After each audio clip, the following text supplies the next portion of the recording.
Imini yesabatha ayibenhle kwabangcwele.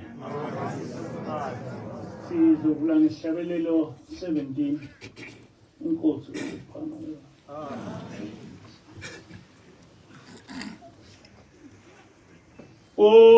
Oshawayo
Amen.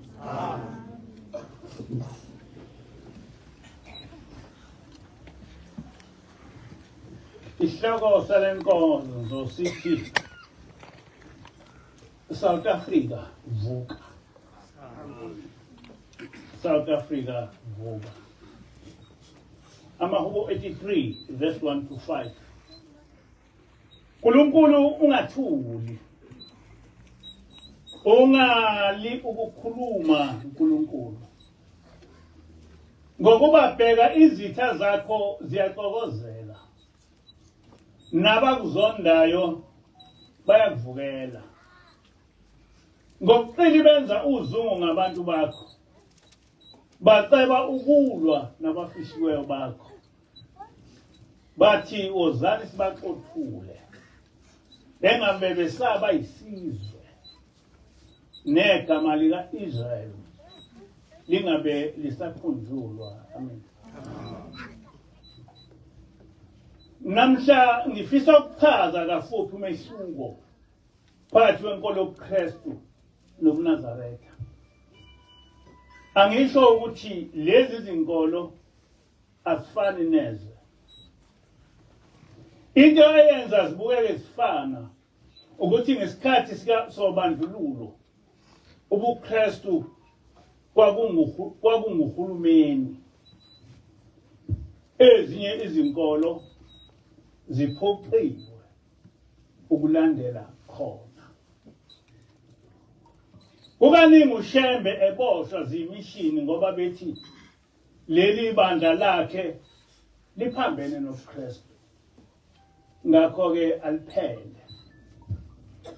Kodwa ngenxa ukuthi uShembe wayehlakaniphile kakhulu futhi neBhayibheli elazi kahle, waye agcine ngokuvalelwa ezitokisini. Kodwa enkantolo aphume phambili. Amen. Noma kunjalo ibandla lamaNazaretha uhulumeni akalemukelanga. Ngangokuthi leli bandla lalingavunyelwe ukwakha izindlu zesonto. Lesi simo samphoqa uShembe ukube asonte ngaphansi kwesihlahla. Abize inkonzo ngomlomo. Ngenkathi ubaba ilanga akha indlu yesonto ephakameni, wahamba izinkantolo ephikiswa zimishini. Kodwa behluleka ngoba indlu yesonto yayakhiwe endaweni ethengiwe lebandla. Ngisho amanye amahubo omprofeti were banished by the state. Ihubo 183 elithi lalela Zulu, lalela abantu bengiphethe ngezwi lethu. Siyazizwa izizwe zivungama ngawe njengezinyoni. Sisho izinyoni, sisho amahlokohloko. Acekezela insimu kaDingana nosenza ngakhona ayiqedile mamu. Amen. Uhulumeni walibhenisha leli hubo ngoba ethi uShembe wayeholodela uhulumeni wabamhlophe. Noma lapho ubabamkhulu wayezoshumayela khona, kwakumele aqale ngokuthola incwadi yemantshi yakuleso sundankantolo. Ngoba leli bandla uhulumeni elithatha njengeqembu lezombusazwe. Pho yini umehluko omkhulu phakathi kobuNazaretha nobuKristu? Okokuqala, isisekelo sobuNazaretha zimfundiso ezikwiTestament elidala ezigcizelela ukukholwa ngokugcina umthetho kaJehova esawulethelwa nguMose. Kanti isisekelo sobuKristu ukuchithwa kwemithetho kaJehova nokugcina amasiko amaRoma ukulandela ama-creeds kaConstantine. UbuKristu ubambelele kuma-creeds alombuso wamaRoma owayekhonza isithixo. uMesaya owazalwa cishe ku-60 kuya ku-4 BC esizweni samaJuda nowafa ngo-33 AD kwakunguYeshua, abazali bakhe kunguMaria noJosefa, engaphansi kwenkolo kaMose. Enkolweni yobuKristu sinoJesu ovela esizweni samaRoma, naye okuthiwa abazali bakhe kwanguMaria noJosefa. Kodwa okucacayo ukuthi abezizwe ngobuqili bantshontsha impilo kaYeshua wayeliJuda elandela inkolo kaMose. Ngokusobala uJesu Kristu wayengaphansi kwenkolo yobuKristu eyasungulwa nguConstantine uma wakwaba khona. Ngo-70 AD uYeshua engasekho emhlabeni, amaJuda anqotshwa ngamaRoma. Sekwedlule iminyaka engaphezu kwa-260 uYeshua wahamba emhlabeni. uConstantine wasungula khona inkolo yobuKristu, wabuye wachitha inkolo kaMose nama-creeds. So bese ikhulume kabanzi leyo ndaba. Njengomprofeti kaJehova, uShembe nguyena kulesi sizwe esimnyama owafika wavusa lenkolo kaMose, okuyinkolo eyalethwa kubantwana bakwa-Israyeli nguJehova. Amen. Yikho-ke kuleli bandla lamaNazaretha silandela umthetho kaMose ngokudumisa uJehova yena yedwa. Amen. Ukugcizelela lesi sisekelo, uShembe kuvesi 3 womthandazo weSabatha uthi, mesabeni uJehova zukulwane ngezizukulwane, nigcine umthetho yakhe owanilobela yona uJehova ngenceku yakhe uMose, ukuze ukudumisa kwenu kwamukeleke kuThixo wemikhosi. Amen. Amen. Ngakho-ke akuwakho umqondo ukuthi ungumNazaretha bese kuvela umuntu ongumKristu ethi suka enkolweni ekhonza uJehova yedwa uye enkolweni yomuntu eyasungulwa umuntu, eyakhiwa umuntu nenonkulunkulu abaningi. Ungayilahla kanjani inkolo eyavela ezulwini bese ujoyina inkolo eyasungulwa ngumuntu owayekhonza isithixo, kodwa inkolo owayisungulela ukuqinisa umbuso wakhe? Kubukeka iningi lamaKristu engakwazi ukwehlukanisa phakathi kwaYeshua owayeliJuda engumuntu omnyama nowayengaphansi kwenkolo kaMose, noJesu ongumlungu nowayengumKristu okuyinkolo yamaRoma. Ngenxa yokuthi uShembe ngenkathi esungula leli bandla wayicashile, evika izimishini nohulumeni ukuba angalivali, kokunye wayaye enze sengathi ungumKristu, evika ukuhlaselwa kobuNazaretha zimishini zoKristu. Njengoba sesiphoqiwe, njengoba sasiphoqiwe ukulandela ubuKristu, kalokhu ekuqaleni amaNazaretha ayisonta ngesonto njengawo wonke amaKristu. lokho uShembe wakwenza ngoba uma wayengaphuma esontweni ngesabatha babezozivala leli bala. Kodwa kwathi uma sekuba khona amaKristu asonta ngesabatha ngo-1922 kwafika ingilosi uZilile ubaba mkhulu yamtshela ukuthi engabe saqhubeka nokusonta ngesonto kodwa abuyele kwisabatha likaJehova. Amen. Kodwa wathi uhulumeni akasazi ukwenza lutho ngoba usevumela amanye amaKristu esonto ngesabatha. Ubaba mkhulu waze waqamba ihubo ngalesi sigameko sokufika kwengilosi uZilile izovusa isabatha. Kuleli hubo uShembe uthi isabatha nguZilile liyameseka uSimanga.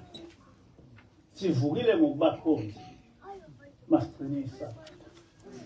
Simenyeziwe ngumenzi wethu sabelani bakhonzi. Isabatha lingukhiye namhla vuliwa masaba. Amen. Lezo zimvu zomenzi wazo ziyalizwa izwi lakhe. Lizwe nini izwi lakhe nina zimvu zakhe. Sabelani sekusile nina zimvu zakhe. Niyalazi izwi lakhe elukubakhonzi bonke.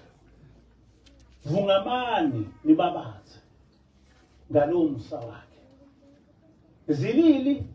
Zilili malibongwe leyo gama lakhe. Amen. Angliqedanga. Leli hubo uShembe walicamba enanela ukubuyiswa kwesabatha. Ithi ingilosi uZilile. Amen. Njengabaprofeti abaningi naye uShembe ngesinye isikhathi wayengena shi kwipolitiki.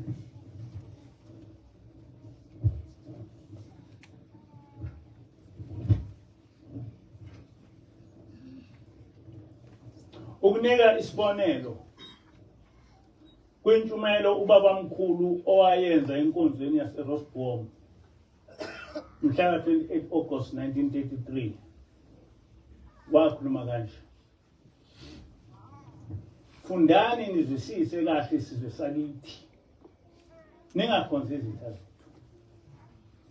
Ilizwi lathi uJehova uyakulethela isizwe sakude ekugcineni komhlaba nolimi lwaso ongaye kulizwa. Deuteronomy 28:49. Lesi sizwe siyakudla inzalo yezinkomo zakho nenzalo yezimvu zakho, asikuyishiyela nabila. Verse 5, verse 51.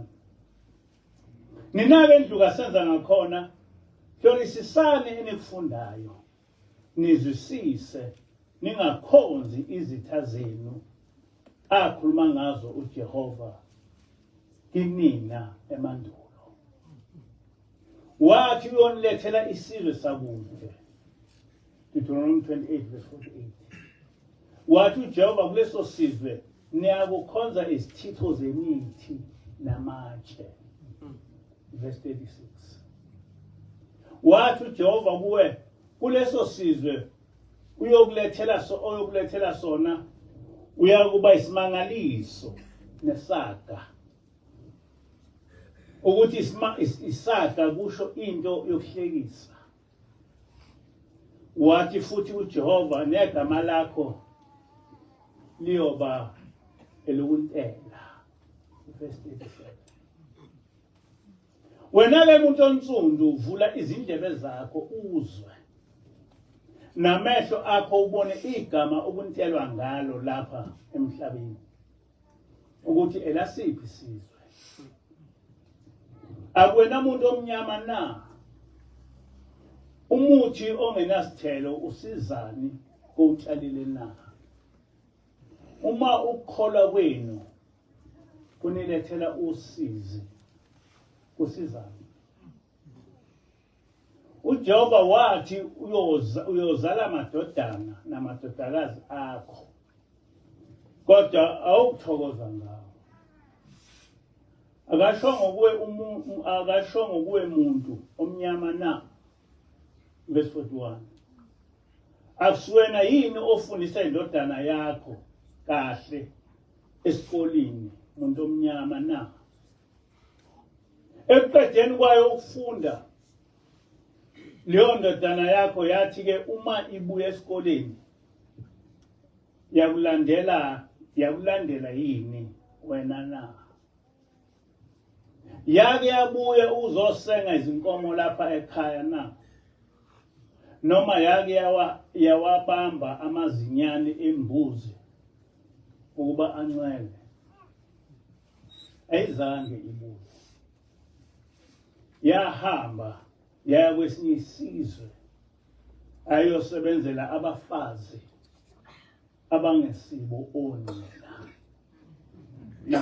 namadoda angesibo oyise.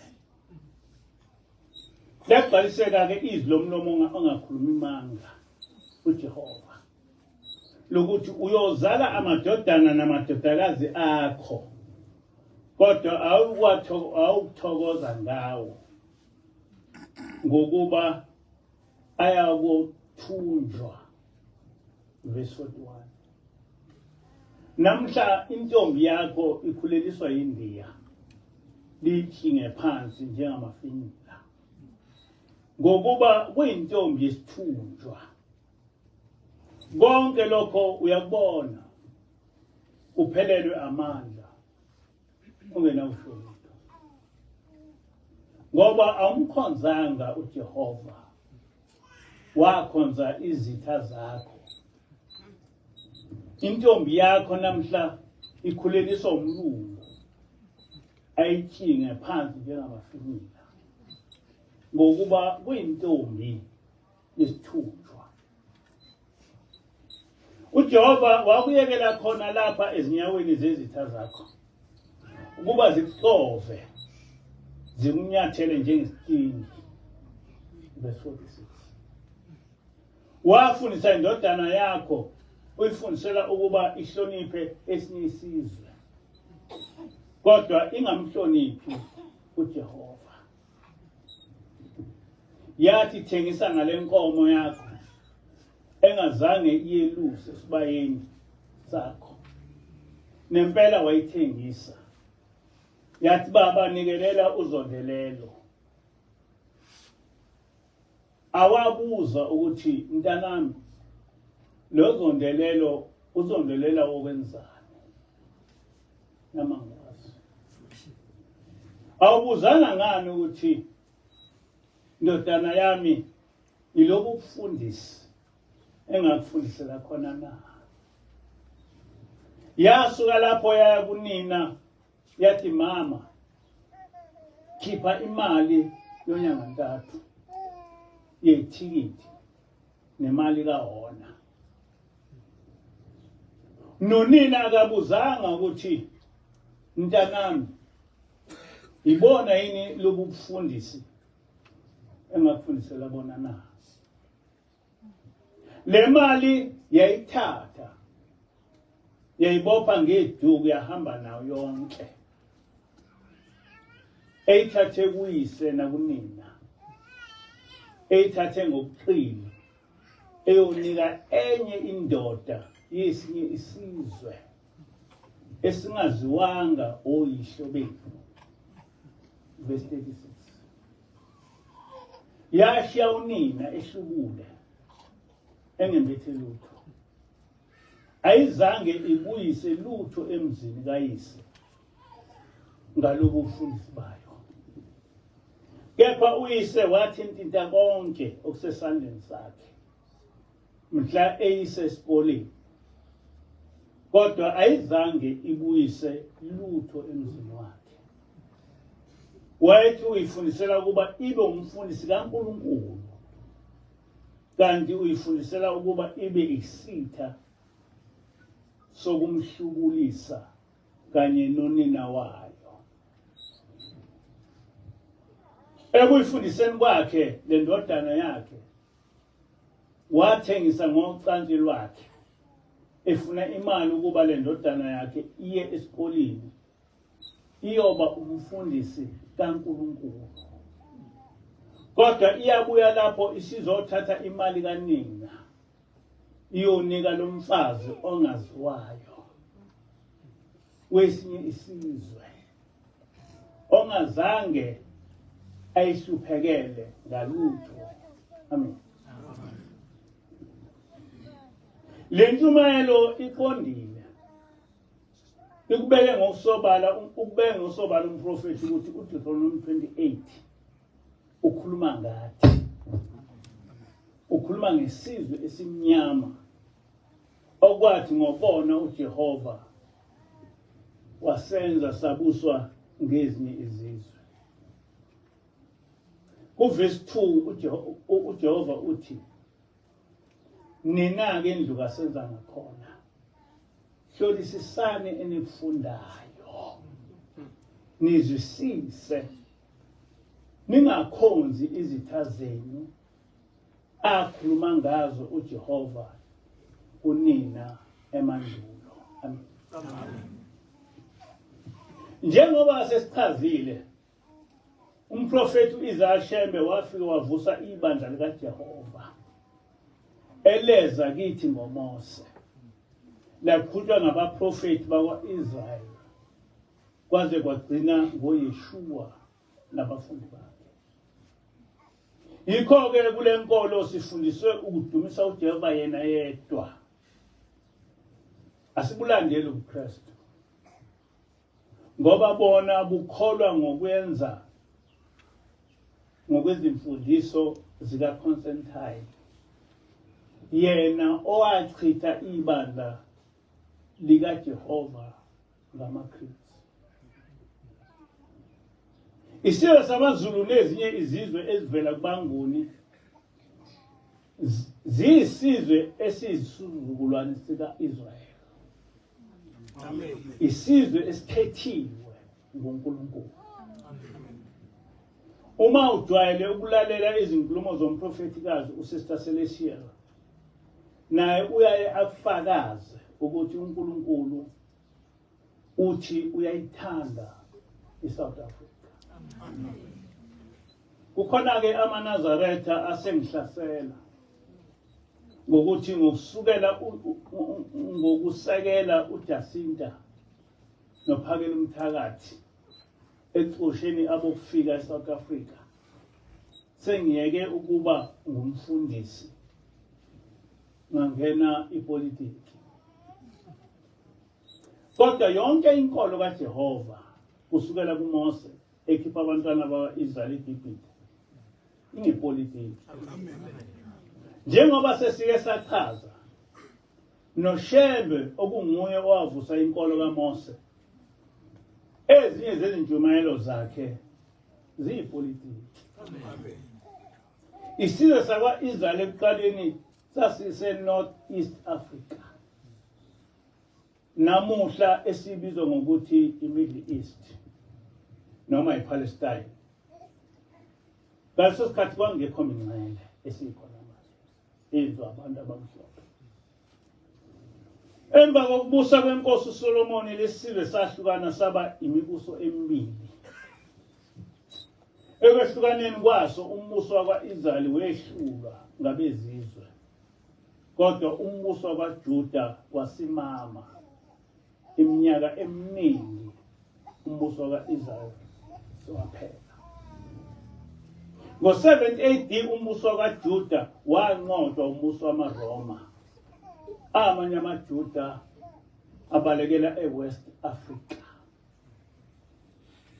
Lapha eWest Africa bafika bazinza endaweni ebizwa ngokuthi iNegroland.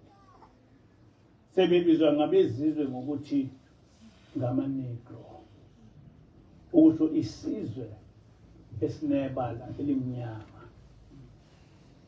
Yikho-ke uyaye ungazi ukuthi sekuvelaphi ukuthi amaHebheru kwakuyisizwe semhlophe, njengoba sesikhona nje kwa-Israyeli. Kugcwaliseka isiprofeto esithi ngobuqili benza uzungu kubantu bakho, baceba ukulwa nabafihliweyo bakho okuyithi. Bathi wozane sibaxothule, bengabe besaba isizwe, negama lika-Israyeli lingabe lisakhululwa. Njengoba siyisizwe nje sazi ukuthi senza kwa-Israyeli, sezisephicwa belungu laba Israyeli. Lelo zwe iNegroland likhona kumamephu amadala anezindawo ezibizwa nge-Kingdom of Judah nezinye izindlu kaNaftali. Amanye amaJuda anqumla iSahara Desert aze ayofika eMzansi Afrika. AmaZulu nezinye izizwe sasi kanjalo, sazenza kanjalo lapha eSouth Africa. Amen. Amen. Kodwa ama-Israyeli ayenze eWest Africa, naye sebizwa ngama-Negro. Thina sehlela lapha eSouth Africa sabizwa kuthiwa singamaBantu. Abantu bokuqala ababenza izigqila kwaba izizwe ezimnyama ezisenta neAfrika. Ngamanye amazwi ama-Israelites aqale agqilaza izizwe ezimnyama Afrika koNigeria. Ngeke nje lapha ukube nomdlalo okhuluma ngegqila ngoba sikaze sibe sigqila sineseza la eSouth Africa. Kodwa koNigeria uyowathola amafilimu egqila yabantu ababoshwe ngamapetama, boshwa abanye abantu abamnyama. Ngakho-ke akubona abamhlophe kuphela abasenza izigqila, nabantu abamnyama babesenza izigqila zabo. Into engiphethe kabi ukuthi kunabantu bakithi, ikakhulukazi laba abafundile, abasicabangela bona bodwa noma bona kuphela. Ababoni ukuthi ukuba uNkulunkulu akasithumelanga lo mntwana uJacinta noPhakela Mthakathi lelizwe eminyakeni emihlanu kuya kweyishumi ezayo, besingagcina sizigqila zezinye izizwe ezweni lethu. Kungethusile ukuzwa umongameli waseZimbabwe ethi amaZimbabweans ase-South Africa abalelwa ku-3 million. Ngazibuza ukuthi uma kunjalo kanti zigidi ezingaki zamanye amazwe esezilapha eSouth Africa. Lezi zizwe bezizohlangana zilwe nathi zisinqobe, sigcine sizigqila zazo ezweni lethu. Kwenzeka kanjalo eAmerica, lapho izizwe ezafica ama-Red Indians ezweni lawo zalwa nawo zawanqoba, agcina sebalekela emahlathini ezweni lawo. Njengoba namanje nje ama-Red Indians amaningi ahlala emahlathini, abalekela abelungu ababaphucuzelayo. Thina asingabuvumi lokho. Asililwele izwe lethu kuze kube sekugcineni. Amen. Akulutho noma bengasentswinya kwezomnotho.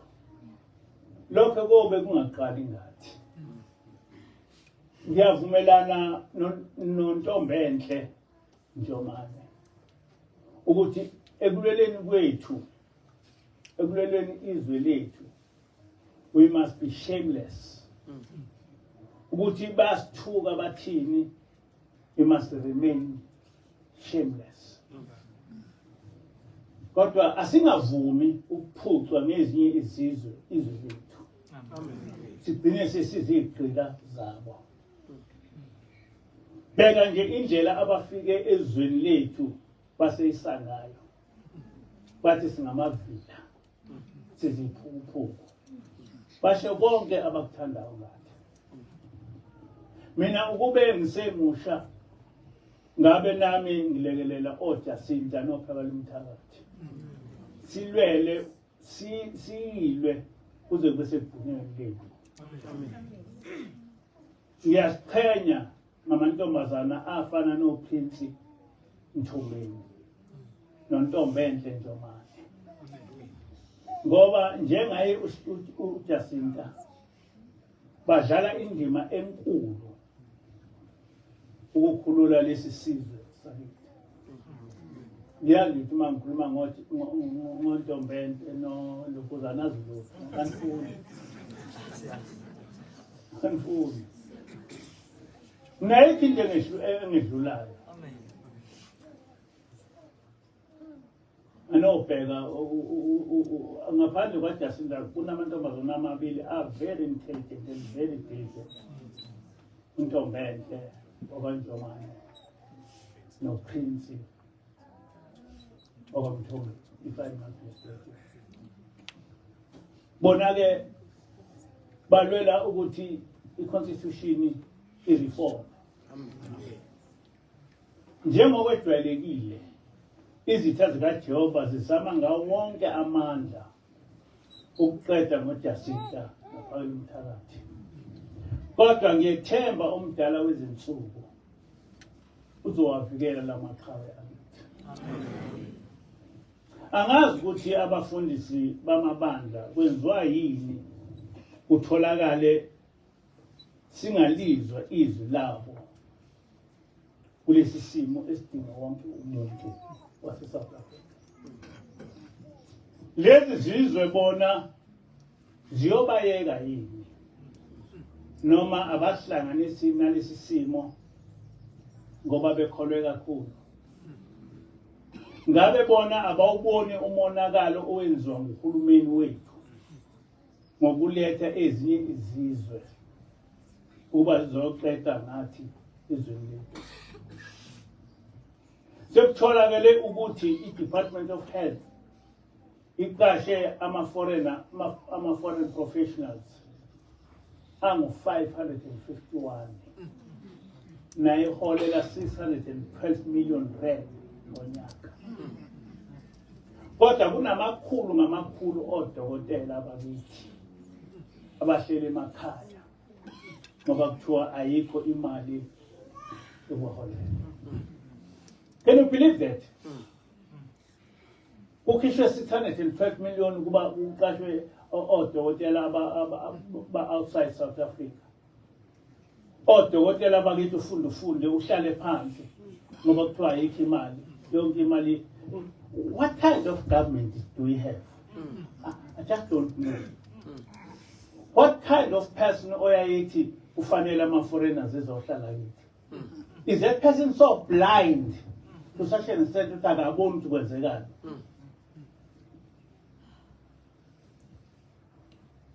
Kodwa kunamakhulu ngamakhulu odokotela bakithi abahlele emakhaya ngoba kuthiwa ayikho imali ukubaholela. Kanti kwenzekani lapha eSouth Africa? Ngabe savotela ukuholwa izitha zethu. Onke amabhizinisi amancane ekade ephilisa abantu bakithi bephuciwe wona anikezwa abofika. Ngoba ukuthi laba abofika banamaphaza shop nganani kuvuma uhulumeni wethu. Abangenzi sengathi kuyabethusa lokho okwenza kuvuma yena. Abantu bakithi sebehlala emigwaqweni. Inja idla ama-drugs ngenxa yokuhlupheka. Kodwa ezinye izifundiswa ezicebe ngendlela engaqondakali nabefundisi bamabandla basithela ngabandayo izwi lethu lihamba silibuka. uNkulunkulu wokhokho bethu asikhumbule. Lelizwe lethu libuyele endaweni yalo. Engavumi uNkulunkulu wethu ukuthi siphucwe ngabezizwe ezikude. South Africa vuka usokhele isibani sakho. Zinqotshwe izitha zakho ezifuna ukuqeda ngabafihliweyo bakho. uNkulunkulu wakho akunike elakho iziko. Inkosi isebenze. Amen.